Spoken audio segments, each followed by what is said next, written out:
고린도 전서를 우리가 보고 있습니다. 4장. 오늘 타이틀은 맡은 자에게 구할 것은 충성입니다. 이렇게 시작을 합니다. 자, 1절에서 바울은 사람이 마땅히 우리를 그리스도의 일꾼이요 하나님의 비밀을 맡은 자로 여길지어다. 하나님이 주신 직분이 있습니다. 사도로 부르심을 받은 바울뿐만 아니라 저와 여러분에게도 하나님 이 땅에서 주신 직분들이 있죠. 오늘 1절에서 5절은 특별히 사역자들을 그렇게 하나님의 종이다, 하나님이 보내신 청지기 관리인이다, 이런 표현을 씁니다. 그리스도의 일꾼, 하나님이 보내신 자, 거룩한 하나님께서 거룩한 그의 나라를 위하여 구별해 놓은 하나님의 종이다, 이런 뜻이겠죠. 그들이 누구냐? 하나님의 비밀을 맡은 사람들이다. 하나님이신 구원의 계획, 그리고 십자가의 그 하나님의 지혜, 세상 사람들에게는 어리석게 보일지 모르지만 하나님은 그 십자가의 은혜로, 십자가의 지혜로 우리를 구원해 주셨다는 거죠. 그래서 그것을 증거하는 사람들, 그러니까 여기서 지금 계속 하나님이 보내신 자, 이런 부분들이 강조되는 것은 그것을 통해서 하나님이 하시는 일이 거룩하다는 것이죠. 그래서 소명 있는 청지기들, 거기에 따라서 그 지도자가 하는 일에 대해서 하나님이 보냈다라고 강조하는 것은 이런 뜻이 있을 겁니다. 어떤 세상의 직업으로 생각하지 말고 하나님이 보냈다는 어떤 존엄, 존귀, 이런 것에 대한 의미를 담고 있겠죠. 하나님의 일은 세상의 기준으로 보는 어떤 영화가 아니고 하나님이 주시는 특별한 존엄성이 있다는 거죠. 그걸 귀하게 여기는 거죠. 자, 3절을 보시면 3절을 봅니다. 너희에게나 다른 사람에게나 판단받는 것이 내게는 매우 작은 일이라 나도 나를 판단하지 아니하노니. 이 말은 자, 2절에 자, 하나님이 보낸 사역자, 사도란을 강조하고 맡은 자들에게 구할 것은 충성이니라. 그런 다음에 나오는 판단하는 문제가 나옵니다. 자, 하나님이 보내셨으니까 감당할 일은 뭐 충성이죠. 충성인데 우리가 판단하지 말라, 그 말입니다. 왜냐하면 우리의 판단은 다 사실은 우리가 완전한 사람이 없습니다. 그러니까 바울은 나도 나를 판단하지 않는다, 이런 표현까지 써가면서 쉽게 판단하지 말고 정죄하지 말라는 거죠. 그럼 고린도 교회 현실은 그게 아니었죠. 당을 지어서 우리가 옳다, 우리 편이 옳다, 그래서 쉽게 판단하고 있었던 겁니다. 당이 지었다는 것은 상대방을 어떻게 해요? 판단해서 너희가 틀렸다라고 말하는 겁니다. 우리가 우리만이 옳다, 네가 틀렸어, 이렇게 나오는 거죠. 그런데 맡은 자에게 구할 건 하나님이 보냈으니까 하나님 일을 하는 입장에서는 어떻게 해야 돼요? 충성해야 되죠.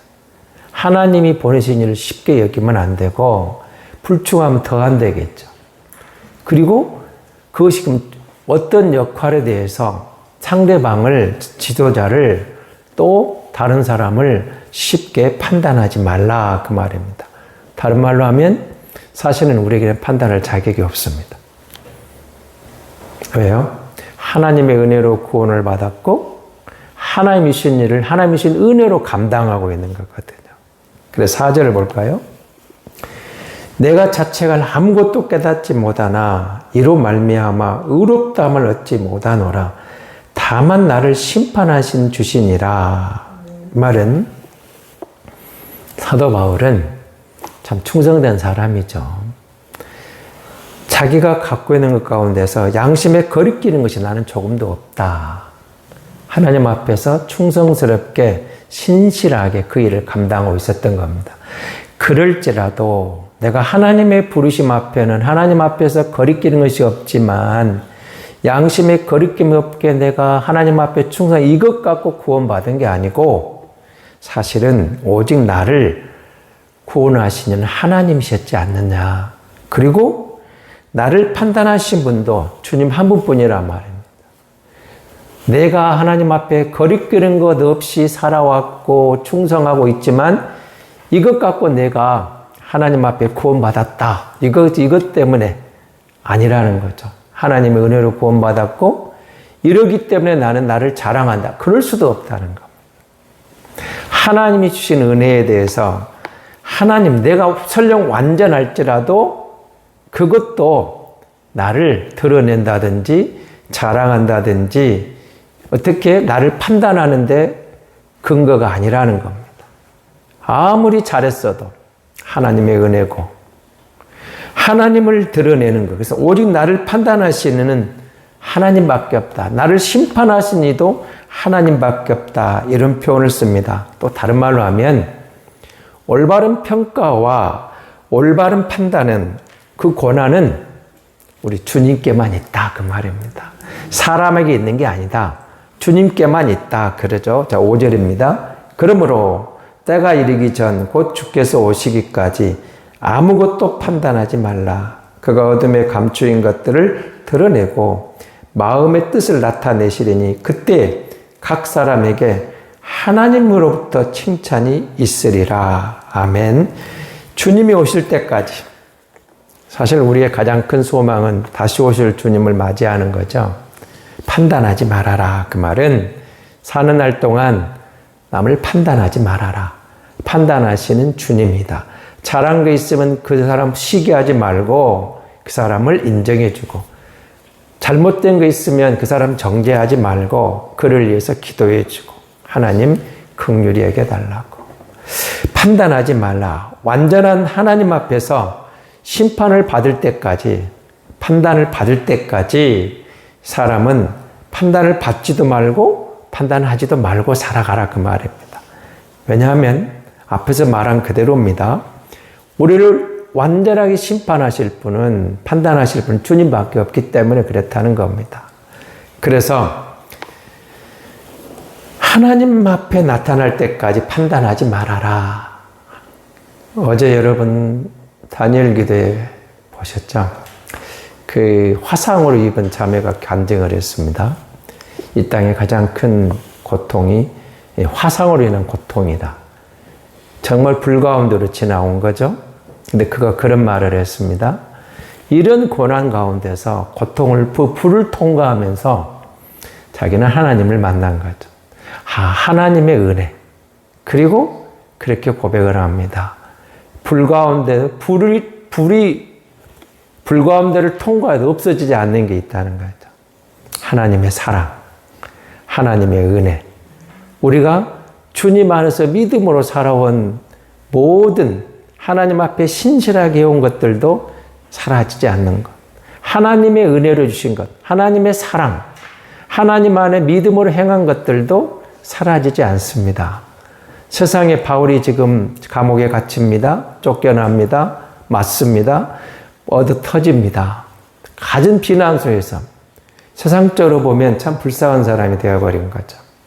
그렇지만 바울이 하나님 앞에 충성한 모든 것들은 주님 오실 그때 가장 영광스럽게 드러날 겁니다. 그의 그 타지 않는, 없어지지 않는.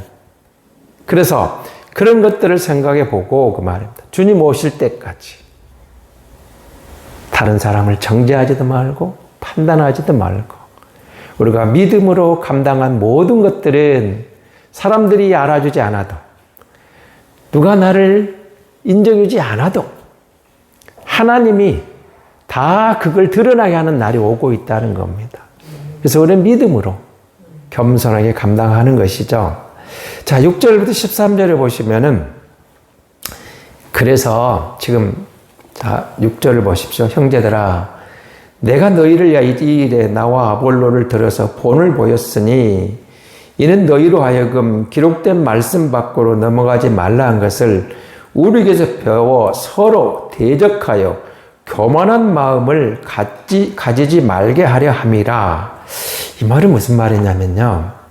바울과 그 일행 또 아볼로 이런 사람들은 판단하는, 서로를 정죄하지도 않았고 판단하지도 않고 하나님의 일을 위해서 아름다운 조화, 아름다운 협력, 아름다운 동행, 아름다운 사역을 같이 서로에게 시너지 효과를 주면서 세워정화만 샜던 거예요. 그런데 지금 고린도 교회는 어떤 상황이죠? 분쟁이 있는 거예요. 그래서 이렇게 말합니다. 교회 분열은 수치스러운 일이라는 거예요. 부끄러운 일이라는 거예요. 바울처럼 아볼로처럼, 바울의 말은 우리처럼 이렇게 말하는 겁니다. 조화를 이루어서 시너지 효과를 더 아름답게, 그 일에 충성스럽게 쓰임받는 것, 그겁니다. 그러니까 여러분, 만약에 우리가 편을 가르면 어떻게 될까요? 아마 가장 좋은 본보기가 우리나라 여당, 야당 싸우는 것을 보시면 보실 겁니다. 자기만 옳아요. 상대방은 무조건 틀렸어요. 뭐 앞회기 끝나서 여러 가지 좋은 덕담들 오가는데도 그래도 거기에 또 트집을 잡고 나오는 야당의 모습. 바꿔주면 똑같아요, 사실은. 정치 싸움하는 사람을 보면서 상대방은 무조건 깔아내리려고. 그러니까 어떻게 돼요? 내 편은 천사, 다른 편은 악마가 되는 거예요. 그럼 교회라고 다를까요? 무슨 파, 바울파, 아볼로파, 베드로파, 그리스도파 나눠 싸우다 보면 처음에는 그냥 별로 아닌 걸로 티격태격 하다가 감정 싸움이 일어나고 나오고 보면은 우리 편은 전부 오라. 천사야, 천사. 상대방 편은 다 틀렸어. 악마가 되는 거예요. 분쟁에도 이렇게 말. 그래서 교회 분쟁은 부끄럽다. 수치스럽다. 싸우지 말라는 겁니다. 모든 문제가 거기서 시작되는 거예요. 판단하기 시작하니까. 쉽게 정죄하니까. 나만 옳으니까. 우리만 옳으니까. 상대방은 틀리다는 겁니다. 그러면 7절. 우리 7절을 한번 같이 읽어보겠습니다. 내가 너를 남달리 구별하였느냐? 내게 있는 것 중에 받지 아니한 것이 무엇이냐? 네가 받았은즉 어찌하여 받지 아니한 것 같이 자랑하느냐? 7절은 사실 세 가지 질문이 나오죠. 누가 당신을, 너를 이렇게 생각합니까? 다시 말하면 너희를 나누어 분쟁케 한 사람이 사실은 없는데 왜 서로 파당을 지어서 분쟁하고 있느냐, 그 말입니다. 옳다, 틀리다 정죄하고. 그 다음에 여러분이 가진 것 중에 받지 않은 게 뭐냐, 이 말이에요. 여러분이 갖고 있는 생명도, 자녀도, 재산도, 재능도, 모든 것이 사실은 하나님이 주신 겁니다. 하나님.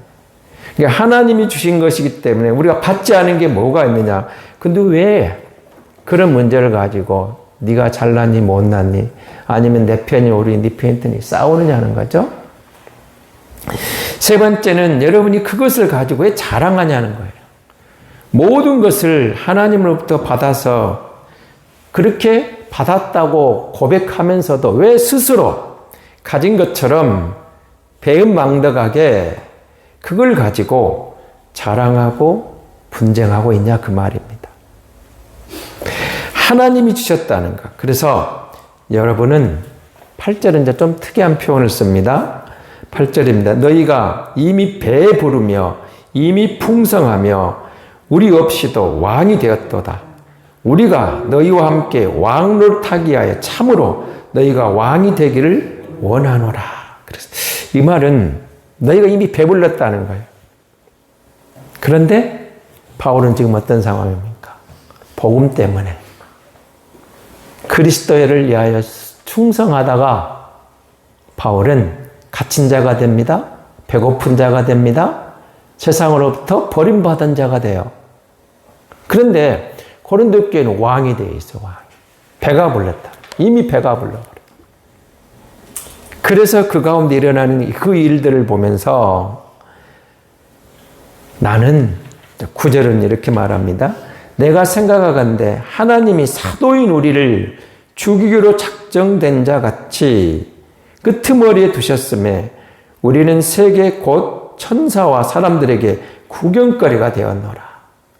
우리의 형편을 보니까 이거는 세상에서도 하늘에서도 구경거리가 되었다. 구경거리가. 천사들에게까지. 너희는 왕같이 된 왕 노릇하고 있는데 이미 배가 불러서 왕 노릇하고 있는 우리는 저 맨 끄트머리에.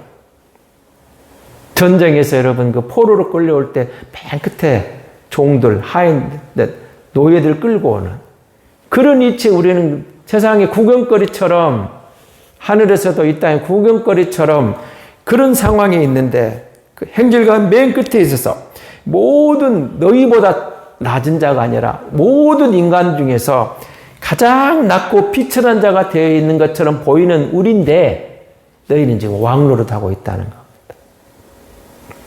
너희가 이미 배가 불렀다.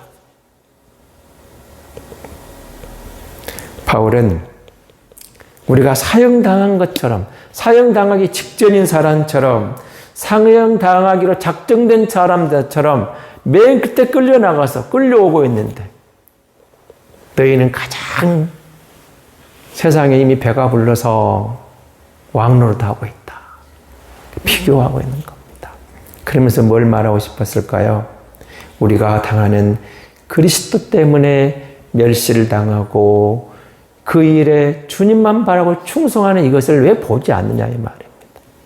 그래서 바울은 이제 더 나아갑니다.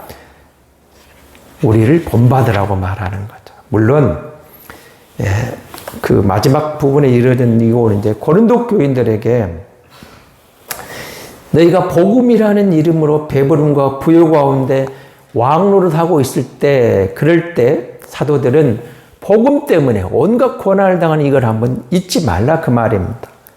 시달리는 것 사실은 엄청난 역설이죠. 저들은 왕노릇하고 있고 사도들은 복음 때문에 고난 가운데 어떻게 돼 있어요? 비천함에 처해 있다는 겁니다. 그러기에 12절 이하에 12절의 말은 그거죠. 우리 손으로 힘써 일했습니다. 당시 헬라인들은 육체 노동을 천대했거든요. 천시 여겼습니다. 우리 조선시대 양반들 일 안 했죠? 팔자걸음하고 다녔습니다.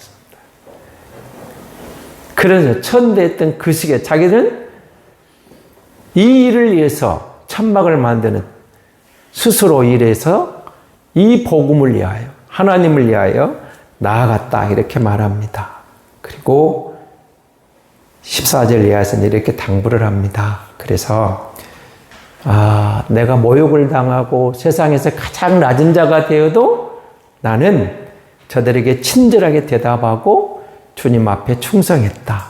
그러면서 이제 저들에게 권면하는 말이 마지막으로 아버지와 같이 교회의 일치를 당부하면서 책망하기보다 15절에서 선생으로 아버지로서 복음은 전하는 일에 영적 아버지로서 너희를 권한다는 겁니다.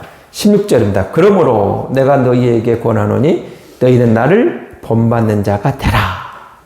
나를 본받는 사람이 되라. 이 말은 바울파 되라 그 말이 아니죠. 내가 그리스도를 본받은 것처럼 여러분은 그리스도를 본받아야 됩니다. 그 말이죠. 그 말입니다. 그리스도를 본받으면 분쟁이 일어날 리가 없죠. 그리스도 안에서 하나 되라 그 말입니다. 책망하기보다 아버지의 마음으로 영적 아버지가 되어서 저들을 권면하고 있는 겁니다. 교만하지 말라는 겁니다.